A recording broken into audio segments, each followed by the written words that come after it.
Do you have any relationship with your father? I mean, What's a father? What's a father, man? I've never heard of it. I don't know what this is. What are YouTube views? What are YouTube views? I've never heard of this thing. What's a woman?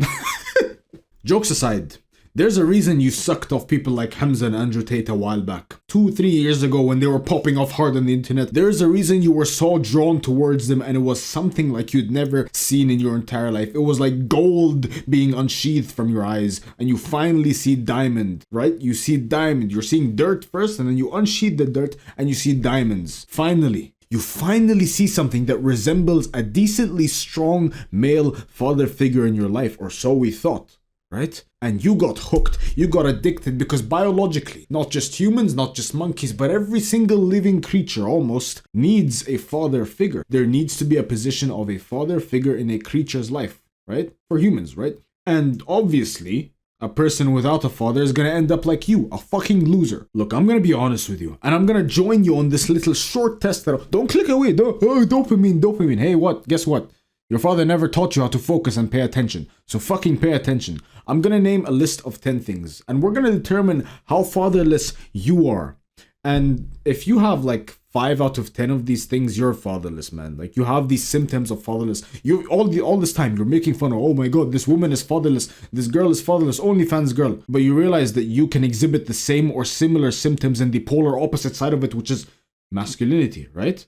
Femininity needs fatherhood. Masculinity also needs fatherhood, you idiot. So let's determine how fatherless you are, and I'll be honest. I'll tell you what I'm weak at, too. Yeah, so let's see how fatherless you are now, instead of shaming women for it. So I've got a list of 10 things through my extensive research and life experience that determine whether you exhibit fatherlessness symptoms or not. This is purely for men, so if you're a woman, this video isn't really for you. Please take your little cute feminine self out of here. Number 1, lack of masculine identity. You had to explore the internet to figure out what masculinity is. If you had to do that, fatherlessness symptom number 1.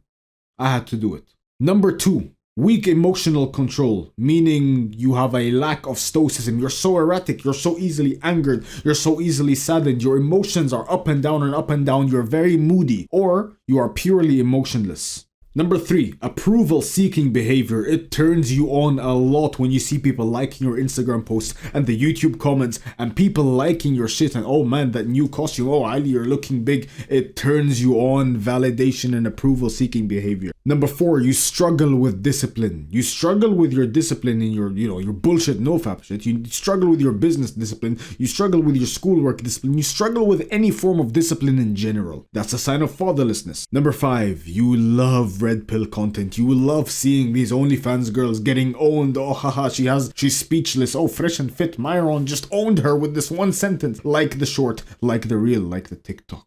Number 6, you have a fear of conflict, or you are overly, extremely aggressive. Either one of these is a sign of fatherlessness. Number 7, you have simp tendencies, or men go their own way tendencies. Simp tendencies, we already know what simp means, don't make me explain it. Men go their own way is just almost hating on women to the point where you just don't even want to ever associate with. Men go their own way. You just kind of go your own way. You never even want to bother dealing with a woman ever again. You kind of end up hating on women, right? So it's the opposite. Pure opposite of like simp. Not the good kind of opposite, but like the negative side. You have either of these, fatherlessness symptom. Number 8, lack of physical competence, which means your body looks like a slob. Your body looks like the back of my sponge. Your body looks like the back of my ballsack. From the bottom of my balls, if you have this one, it's a great sign of fatherlessness. Number 9, lack of financial competence. If you're young, you have a little bit of an excuse. If you're over the age of 18 and you're not actively working on creating like great riches for yourself, there's no excuse for you. Number 10, and possibly one of the greatest, if not the greatest sign of fatherlessness, is directionlessness, meaning you have no mission, leading to depression. So like I said, I'm going to be honest with you, man. I'll be vulnerable with you. The 3 ones that I used to struggle with a lot is the first one, so lack of masculine identity. I got hooked on like watching Hamza and Andrew Tate and all of this stuff, right? I got hooked so hard, and I had to discover what like masculinity is through other people. Because I'll keep it real with you, man. Like my father figure back in my childhood home, I'm kind of like fidgeting around because I hate speaking about this, especially online. It's just such a vulnerable thing to speak about. But it wasn't really, especially because Arabian household, whatever. It wasn't good, man. It wasn't good. Like, my father did things wrong. He was never really around and operated that much. He was never really in his masculine. Like, I couldn't really learn much from him. I don't want to, like, you get it, bro. Like, you can see I'm visibly uncomfortable. He never really did much, man. He never really did much. My mother had to step into the role of the masculine and the feminine, which you can imagine how chaotic the household was, which you can imagine a lot of weird dynamics occurred, which you can imagine a lot of weird situations occurred, which you can imagine translated into later things down the line. And yeah, I'm fucked, basically.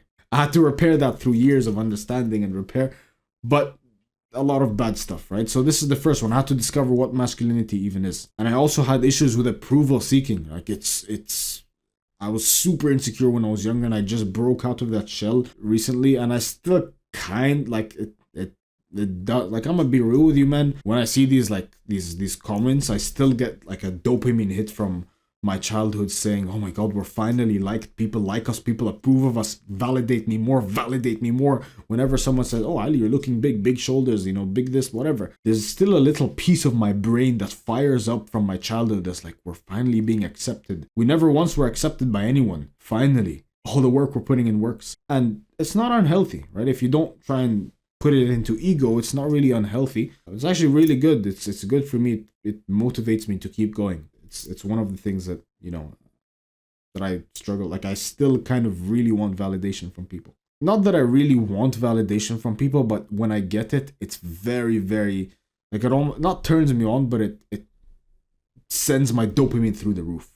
So this is something that I still have, in my mind occasionally sometimes.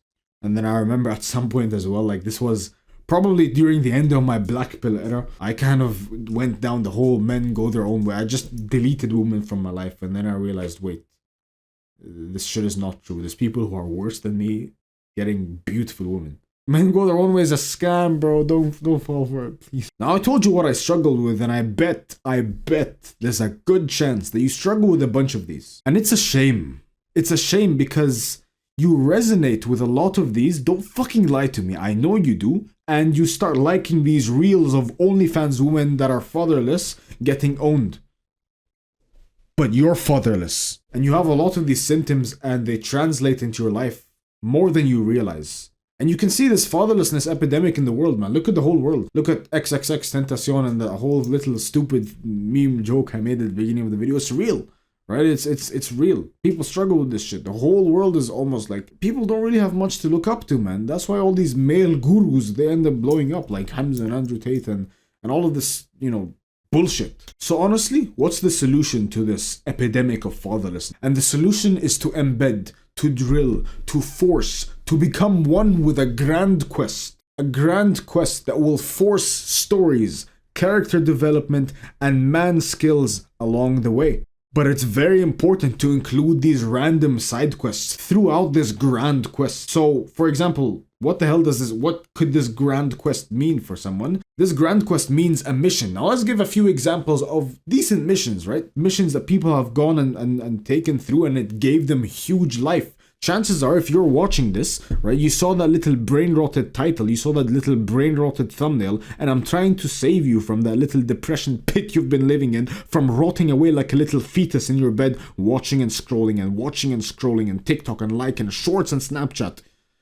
How do I save you from this? How do you save yourself from this? Through mission, through this grand quest. For example, becoming a multi-millionaire before age 30. Or becoming an MMA fighter, perhaps becoming a champion in some sort of mixed martial art, perhaps it's becoming a jiu-jitsu black belt, perhaps it's becoming a boxing champion, whatever, any, fighting thing, right? A grand quest to become like the best at one of these skills. Or joining the army, that could be one example. A lot of stories will come down there, right? A lot of side quests, a lot of little crazy things you'll experience and learn. Or living in the wild for a decade, learning survivalist skills. Imagine if how interesting would it be if you spoke to someone and he tells you, yeah, I used to live in the wild. I used to live alone in a cabin in the woods with, maybe you bring someone, or you meet someone out there, and maybe you live in the mountains for 10 years and you literally live like that, right? That's your new grand quest. It could even be something like becoming a monk or learning 10 languages and living in each of those languages you've learned for a year. The quest has to be so grand, so inspiring, so great, something that's vastly difficult to achieve, and something that you truly feel drawn towards and almost resonate with. Add these side quests. These side quests just, they give you so much joy and almost like virility for life. And here's a little example that I want to show you actually. I showed my family at Blackthorn. I got my gun license. Right? Literally, I want to make sure I don't fucking like reveal anything, right? But this is a gun license. I learned to use weapons now. I can actually use weaponry. I can use restricted weapons. I can use non-restricted weapons. I can actually operate with these things now. It's just a little side quest that I added into my life. I got myself a firearms license. Then I'm gonna get a scuba diving license. Then I'm gonna get like a trucker's license. I'm gonna learn to drive like these big ass trucks. You never know when you'll need this stuff. And then of course the martial arts thing that I'm recently into. Like I joined in doing MMA now, right? Look at this gi and everything. This is part of judo, but I do MMA. I do boxing, kickboxing, Muay Thai, wrestling, BJJ, and judo, right? Side quests! Side quests! Now you might be asking, okay, well, Ali, what is your main quest? What's your grand quest? Great question. And perhaps you could take inspiration from it. My grand quest, become exceptional. Become top 0.1% in financial, physical, and mental realms. This sounds cliche. What does this mean in numbers? 0.1%. A minimum of 100k per month. Physical. Top tier physique. You can't really quantify muscle mass. Maybe like 180 pounds lean. And also a top tier fighter. Insane cardio, insane strength. Right? And then mental. Right? This is having the perfect social circle, perfect family, having the boys that I can connect with across the world, across the globe, having like the family at Blackthorn. Anytime I want to see some of the guys, I fly them over or I fly over to them. Having a perfect social circle, having the perfect woman, having the perfect, familial circle. Top 0.1 in all of these realms. That's my grand quest. It's so hard for people to be doing that stuff nowadays, right? And of course, you have to add these side, like, man quests on the side, right? These people, like, I see a lot of these memes talking, oh my god, the unemployed Tuesday friend who goes on the side quest. That's how you fucking live. You're not meant to be in a box, 9 to 5, work. That's how you live, you retard. You don't just stay in a little box and do nothing with your life. That's how you live. That's how you become a good father. By creating a good father, a good grandfather. You want to be the grandfather who can tell stories, don't you? You want to be the grandfather who takes your grandchildren hunting, right? You want to be the grandfather who has like this big ass rifle, and then you go, your grandchildren tell your kids about it in school, right? Isn't that what you did with your grandpa? Isn't that what your friends did with your grandpa? Don't you want to pass on that tradition, or do you want to be like every single one of these failed fathers nowadays, right? And with our generation, it's only gonna get worse and worse and worse and worse. Fuck normality. I'm ready to die. I'm genuinely ready to die for this quest. I want to taste exceptionality, the finest, most golden fruits of mankind, the highest, most vast, and most peak echelons of mankind. I want to taste it before I die, and I'm ready to slave away for this quest, for this mission. And I know there's people out there who have a similar quest to me, which is the 0.1 in all of these three realms. I know there's people out there who want to be able to, go to this random guy's mansion in Texas because he feels like flying over there. We're kind of creating that stuff already behind the scenes at Blackthorn. And you might be asking, I literally created a whole company for this quest. This whole company is for people to follow this quest, to stay fighting for this quest. And we're literally in like season 1 of this company right now. We're literally like Apple in the garage. This company takes you from wherever you are and it forces you into this quest. So if you resonate with this quest of wanting to achieve 0.1 in all these realms, bro, we're gonna take you on a fucking journey. And you know what's different between my company and all these fucking gurus out there that try and sell you a $7,000 mentorship? My company, I ride along with you, motherfucker. I don't lie to you and tell you, oh bro, I'm the guru, I'm the position. We're in the same boat. We ride or die, motherfucker. So if you want to understand, like, you're curious, okay, what the hell, this sounds amazing. First link in description. Blackthorn Capital. That's our family. That's our home. That's our hub. That's where we get to 0.1 in all of these realms. It's your ride or die family, motherfucker. Try it out, man. First link in description. Right? I won't even... It's like, I'm just realizing how awesome of a place this is gonna be in the future, man. genuinely how awesome of a place it's gonna be. We've already got like guys meeting up and everything, and yeah, they know. For those who know, gentlemen, season 1 was not for a lighter load, but for a stronger back.